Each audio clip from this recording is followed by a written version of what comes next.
যে ঝুমুৰৰ অনুষ্ঠান আমাৰ সন্ধিয়া 5:30 বজাত আৰম্ভ হ'ব যিসকল দৰ্শক বা যিসকলে পাছ লৈছে ৰেজিষ্ট্ৰেচন কৰিছে তেওঁলোকে 3:30 বজাত আমাৰ সৰু সজাইত প্ৰৱেশ কৰিব লাগিব কাৰণ প্ৰধানমন্ত্ৰী অহাৰ পৰিপ্ৰেক্ষিতত নিৰাপত্তাৰক্ষীৰ চেকিং আদিত কিছু সময় লাগিব তৃতীয়তে প্ৰধানমন্ত্ৰী ডাঙৰীয়া ইয়াত ঝুমুৰত আহি উপস্থিত হোৱাৰ লগে লগে প্ৰথম প্ৰধানমন্ত্ৰী ডাঙৰীয়াই সৰু সজাই ষ্টেডিয়ামৰ চাৰিওফালে ঘূৰি এখন আমি বিশেষ গাড়ী বনাইছো গুটেই আমাৰ লৰা ছোৱালীখিনিক মাথাৰ দিব আৰু ষ্টেডিয়ামত থকা দৰ্শকসকলকো অভিবাদন জনাব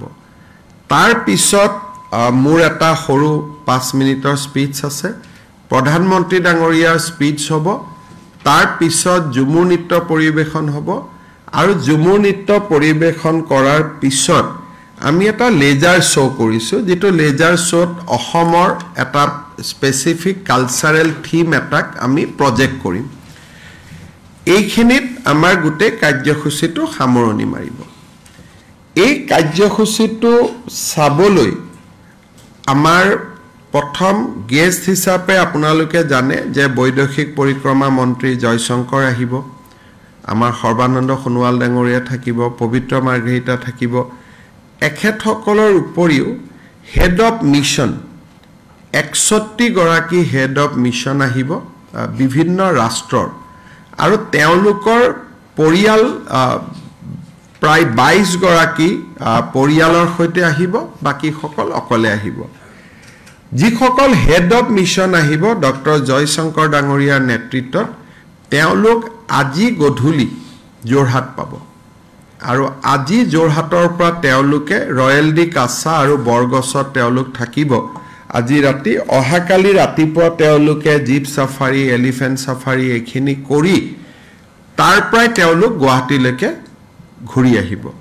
এই গুটেই টৰটোৰ উদ্দেশ্যটো হ'ল যাতে অসমৰ ওপৰত থকা ট্ৰেভেল এডভাইজাৰী ৰেষ্ট্ৰিকশন বিলাক আমি উইথড্ৰ কৰিব পাৰো it is not a fun trip ইয়াৰ উছৰ ইয়াত তাৰ গুটেই উদ্দেশ্যটো হ'ল যে অসমৰ শান্তিৰ পৰিবেশটো যাতে সকলোৱে চাব পাৰে ফৰেন টুৰিষ্ট ডমেষ্টিক টুৰিষ্ট তেওঁলোকে দেখা পাব পাৰে আৰু কাজিৰঙা আদি সুৱাৰ ক্ষেত্ৰত যিখিনি ৰেষ্ট্ৰিকশন ইম্পোজ কৰি থোৱা আছে সেইখিনি যাতে উইথড্ৰ হ'ব পাৰে আপোনালোকক ইতিমধ্যে কৈছো যে অষ্ট্ৰেলিয়া ইতিমধ্যে এই ৰেষ্ট্ৰিকশন বিলাক উইথড্ৰ কৰিছে so this is a huge initiative government of India has taken আৰু যদি খুব ভালে ভালে হৈ যায় মই ভাবো যে অসমত টুৰিজৰ সংখ্যা it will increase drastically ইয়াৰ পিছত প্ৰধানমন্ত্ৰী ডাঙৰীয়াই ঝুমুৰ শেষ কৰাৰ পিছত তেওঁ পুনে ৰাতিয়ে তেওঁ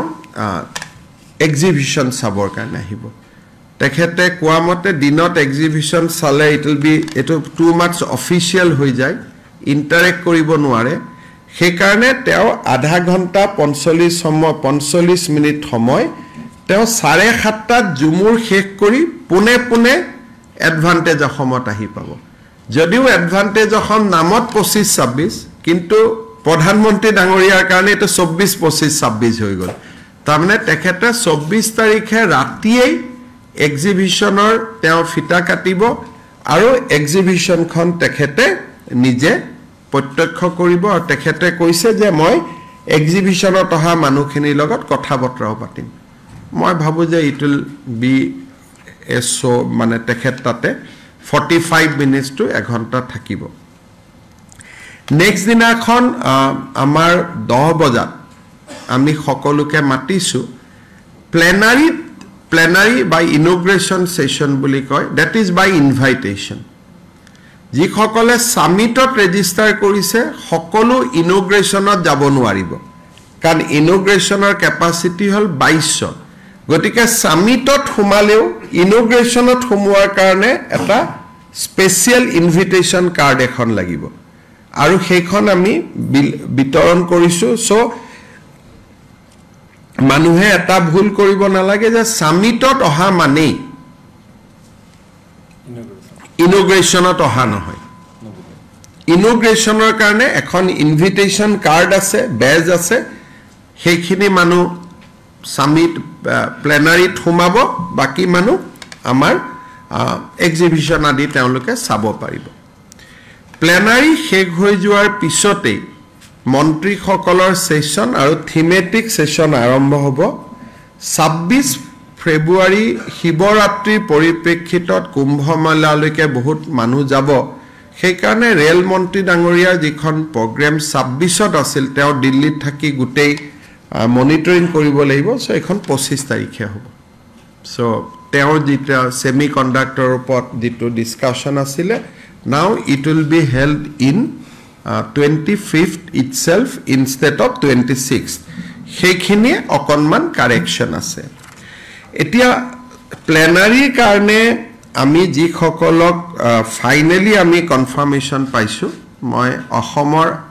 আৰু দেশৰ মই নামখিনি জাস্ট গাই যাব খুজিছো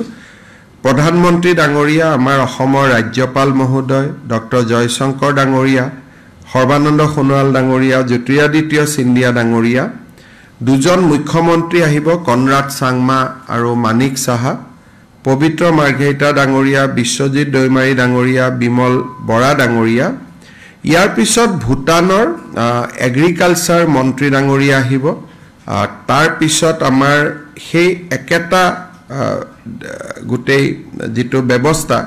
সেই গুটেই ব্যৱস্থাটোত আমাৰ উদ্যোগপতি সকল তাত একেলগে বহিব উদ্যোগপতি বুলি কওঁতে আমি কেইটামান নাম আপোনালোকৰ আগত লব খুজিছো যে Natarajan Chandrasekaran chairman Tata sons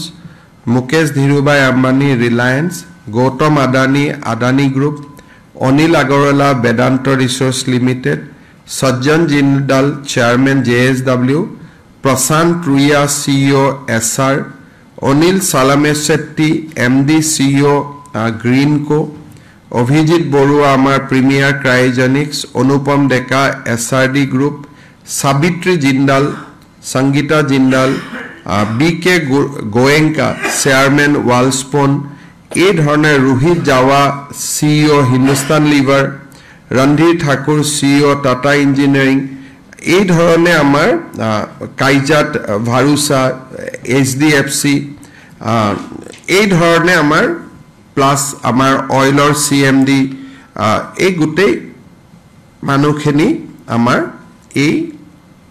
beginning অনুষ্ঠানটোত থাকিব তাৰ উপৰিও